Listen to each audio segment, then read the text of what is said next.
सोचिए जरा, आप एक 1000 साल पुराने मंदिर में खड़े हैं, लेकिन ये कोई मामूली खंडहर नहीं है। नहीं, यहाँ आज भी पूजा होती है, घंटियां बजती हैं, और सच कहूं तो यहाँ इतिहास सांस लेता है। आज हम दक्षिण भारत के 3 ऐसे ही जीवित चोल मंदिरों की शानदार कहानी में उतरेंगे। यही वो सवाल है जो इन मंदिरों के रहस्य का दिल है। देखिए, दुनिया भर में प्राचीन स्मारक तो बहुत हैं, लेकिन ये एकदम अलग हैं। क्यों? क्योंकि वे जीवित हैं। तो चलिए समझते हैं कि इस जीवित होने का आखिर मतलब क्या है।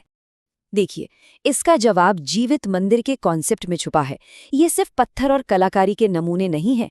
नहीं, ये धड़कते हुए आध्यात्मिक केंद्र हैं, जहां आज भी वही मंत्र गूंजते हैं, वही त्योहार मनाए जाते हैं जो शायद 1000 साल पहले भी मनाए जाते थे। परंपरा की ये जो अटूट कड़ी है ना, यही इन्हें असल में जिंदा रखती। ये 3 मंदिर दरअसल एक ही कहानी के 3 हिस्से हैं। एक पिता, उसका बेटा और फिर एक उत्तराधिकारी। ये कहानी शुरू होती है शक्ति के जबरदस्त प्रदर्शन से, फिर आगे बढ़ती है एक खूबसूरत महत्वाकांक्षा की ओर, और आखिर में कला की बारीक से बारीक डिटेल में अपनी मंजिल पाती है। तो चलिए पहला अध्याय शुरू करते हैं। तो हमारी कहानी की शुरुआत होती है तंजावुर से। ये वो जगह है जो चोल साम्राज्य के शिखर पर उनकी बेजोड़ शक्ति और शान का एक भव्य ऐलान था। इसे सिर्फ एक मंदिर नहीं, बल्कि धरती पर स्वर्ग का एक टुकड़ा माना जाता था, दक्षिण मेरु, यानी कि दक्षिण का कैलाश पर्वत।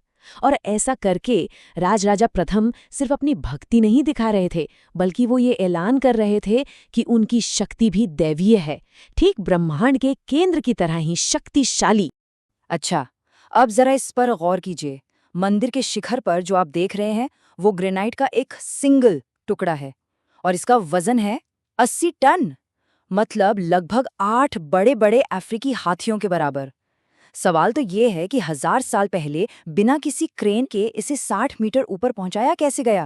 इसका जवाब इंजीनियरिंग के एक चमत्कार में छिपा है, जिसे रैंप थियरी कहते हैं। माना जाता है कि उस 80 टन के पत्थर को शिखर तक पहुंचाने के लिए कई किलोमीटर लंबा एक मिट्टी का ढलान बनाया गया था, जिस पर हाथियों और हजारों मजदूरों ने मिलकर उसे ऊपर पहुंचाया। ये उस जमाने की सोच और काबिलियत का एक अद्भुत नमूना है। और ये सिर्फ एक पूजा की जगह नहीं थी, ये अपने आप में एक पूरा शहर था। दीवारों पर लिखे शिलालेख बताते हैं कि यहाँ 400 नर्तकियां, 200 संगीतकार और न जाने कितने पुजारी और कारीगर रहते और काम करते थे। ये एक तरह का आर्थिक इंजन था जो पूरे साम्राज्य को चलाता था। चलिए, अब कहानी के दूसरे अध्याय पर चलते हैं। राजराजा प्रथम के बेटे राजेंद्र प्रथम ने अपने पिता की विरासत को आगे तो बढ़ाया, लेकिन एक बिल्कुल नए अंदाज के साथ। यहाँ आप चोल आर्किटेक्चर का विकास साफ साफ देख सकते हैं। एक तरफ तंजावुर की सीधी दमदार मर्दाना शक्ति, तो दूसरी तरफ गंगईकोंड की घुमावदार नाजुक स्त्री सुलभ सुंदरता।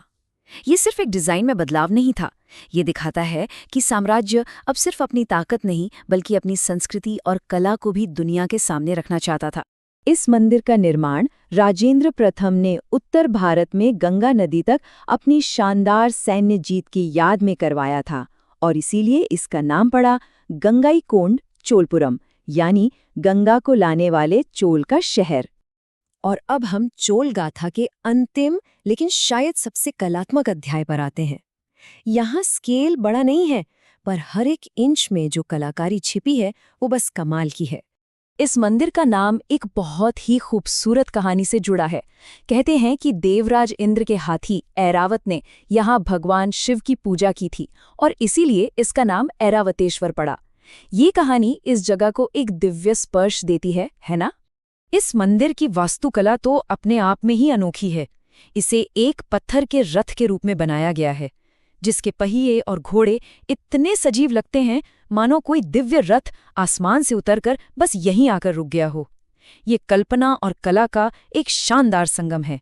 यहाँ की असली खासियत इसकी बारीक नक्काशी है। दीवारों पर महाकाव्यों की कहानियां हैं, स्तंभों पर खूबसूरत मूर्तियां हैं, लेकिन सबसे अविश्वसनीय चीज है यहाँ की संगीत वाली सीढ़ियां।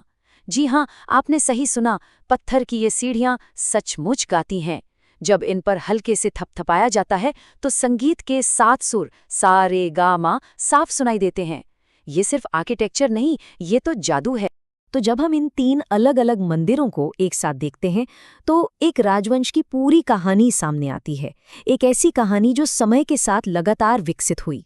ये टाइमलाइन पूरी यात्रा का सार है। शक्ति और विशालता से शुरू होकर ये स्टाइल धीरे धीरे सुंदरता की ओर बढ़ी और अंत में कलात्मक बारीकियों के शिखर पर पहुंच गई। ये चार्ट देखिए, ये पूरी कहानी एक नज़र में दिखाता है कैसे विशालता से ध्यान हटकर कलात्मक बारीकियों पर आ गया। जैसे जैसे साम्राज्य और परिपक्व हुआ, उसकी पहचान भी बड़ी बड़ी इमारतें बनाने के बजाय ज्यादा सूक्ष्म और कलात्मक होती गई। और इसी वजह से यूनेस्को ने इन मंदिरों को उनकी असाधारण वैश्विक अहमियत के लिए मान्यता दी है।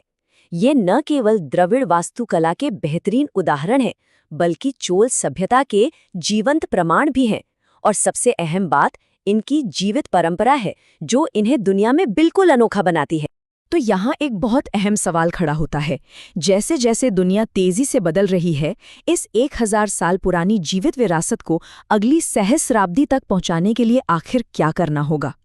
ये एक ऐसा सवाल है जो हमें इन मंदिरों के शानदार अतीत के साथ साथ उनके भविष्य के बारे में भी सोचने पर मजबूर करता है।